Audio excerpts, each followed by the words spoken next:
কোনো মুক্তিযোদ্ধা কিংবা শহীদ মুক্তিযোদ্ধা পরিবারের কেউ জামাত ইসলামী করতে পারে না, তাহলে উনাকে জিজ্ঞেস করে করা লাগবে?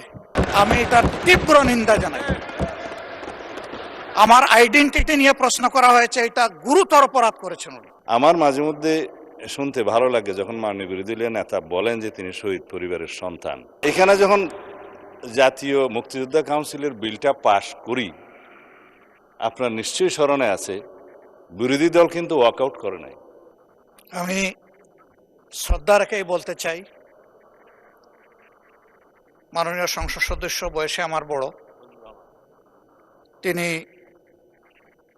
মুক্তিযুদ্ধে তার অবদান সবকিছুই বলেছেন, কিন্তু নিজের অবদান বলতে গিয়ে আরেকজনের অবদানের উপরে হাতুড়ি পেটানোর অধিকার কাউকে দেওয়া হয়।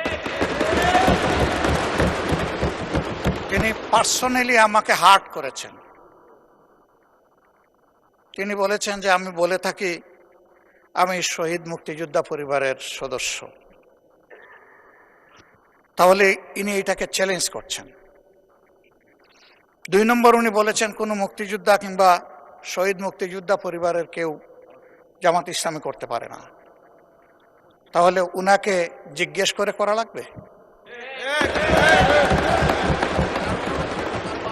এটি আমার নাগরিক অধিকার।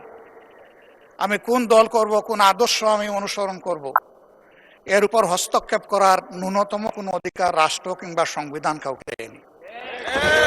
আমি এটার তীব্র নিন্দা জানাই। আমার আইডেন্টিটি নিয়ে প্রশ্ন করা হয়েছে, এটা গুরুতর অপরাধ করেছেন উনি। আবার আমার আদর্শ সিলেকশনের ব্যাপারে উনি কথা বলেছেন, এটা বাড়তি অপরাধ করেছেন।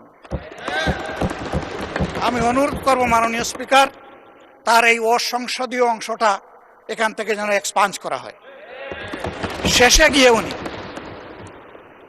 আমরা খোলা মনে এই সংসদকে ফাংশনিং করার জন্য বর্তমান জ্বালানি অব্যবস্থাপনা সংকট যেটাই বলি, সেইটার ক্ষেত্রে আমরা এগিয়ে এসেছিলাম, খোলা মনে কথা বলেছি, নোটিশ নিয়ে আলোচনা হয়েছে এবং পরের দিন এসে মাননীয় প্রধানমন্ত্রী একটা প্রস্তাব দিয়েছেন, আমরা সাথে সাথে এটা গ্রহণ করেছি। তিনি এইটাকে শেষ পর্যন্ত কনক্লুশন টানলেন কি দিয়ে? হ্যাঁ, যার মগজ যেরকম তার কনক্লুশন হবে সেটা।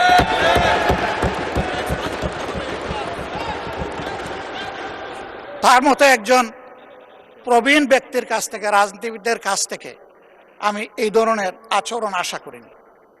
আমরা এখানে প্রথম দিনই বলেছি ভালো কিছু শিখতে এসেছি। কাউকে হিট করা, গালি দেওয়া, এর মাধ্যমে বড় কিছু অর্জন করা যাবে না। কিছু গোলাবাজি হতে পারে বড় জোর, কিন্তু তার চাইতে বেশি কিছু হবে না। আর সাধারণত যুক্তি যখন ফুরিয়ে যায়, মাথা তখন গরম হয়ে যায়। একটা প্রবাদ আছে, রেগে গেলেন তো হেরেই গেলেন। আমরা সবাই মিলে হারতে চাই না, আমরা সবাই মিলে জিততে চাই। এই জন্য সবাই যেন মাথাটা একটু ঠান্ডা রেখে যুক্তির সাথে সত্য নির্ভর কথাগুলা বলি, তাতে অবশ্যই দেশবাসী উজ্জীবিত হবে, এই সংসদের প্রতি মানুষের আস্থা তৈরি হবে এবং দেশটাকে নিয়ে সবাই মিলে আমরা সামনে এগিয়ে যেতে পারব। ধন্যবাদ মাননীয় স্পিকার। ধন্যবাদ মাননীয় বিরোধী দলের নেতা জনাব ফজলুর রহমান। এখন আর তো না বললেও চলে। আমরা সংসদ উত্তপ্ত হোক এরকম চাই না, আপনি একটু দয়া করে বসেন। আমি আমার বক্তব্য শুনেন। জনাব ফজলুর রহমান যে বক্তব্য দিয়েছেন তার মধ্যে যদি অসংসদীয় কোনো কিছু থাকে সেটা এক্সপাঞ্জ করা হবে, এবং মাননীয় বিরোধী দলের নেতা যে বক্তব্য দিয়েছেন তার মধ্যেও যদি কোনো কিছু অসংসদীয় থাকে সেটিও এক্সপাঞ্জ করা হবে। যে অ্যাটমসফিয়ারে আমরা এখানে আলাপ আলোচনা করি, মাঝে মধ্যে সেটা কিছু উত্তেজনা সৃষ্টি হবেই, সেটা স্বাভাবিক। আমাদের মাননীয় সংসদ সদস্য অত্যন্ত বয়স্ক এবং ইতিহাসে সমৃদ্ধ, কিন্তু আমরা এখন ভূগোলে আছি। আমরা বেশি ইতিহাস চর্চা করতে গেলে মাঝে মধ্যে কিছু ব্যত্যয় হবে। মাননীয় স্পিকার, আপনি স্বাধীনতা যুদ্ধের একজন বটবৃক্ষ, তিনিও একজন মুক্তিযোদ্ধা। আমার মাঝে মধ্যে শুনতে ভালো লাগে যখন মাননীয় বিরোধী দলীয় নেতা বলেন যে তিনি শহীদ পরিবারের সন্তান। আমরা এটাকে ধারণ করি। কয়েকজন মুক্তিযোদ্ধা, বীর মুক্তিযোদ্ধা বিরোধী দলে আছে, আপনি নিজেই স্বীকৃতি দিয়েছেন কয়েকজন মুক্তিযোদ্ধা আছে।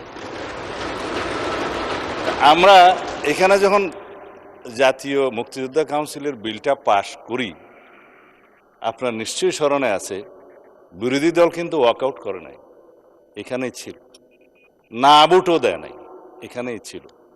সম্মতি মৌনতা সম্মতির লক্ষণ হিসেবে আমরা ধরে নিয়েছি।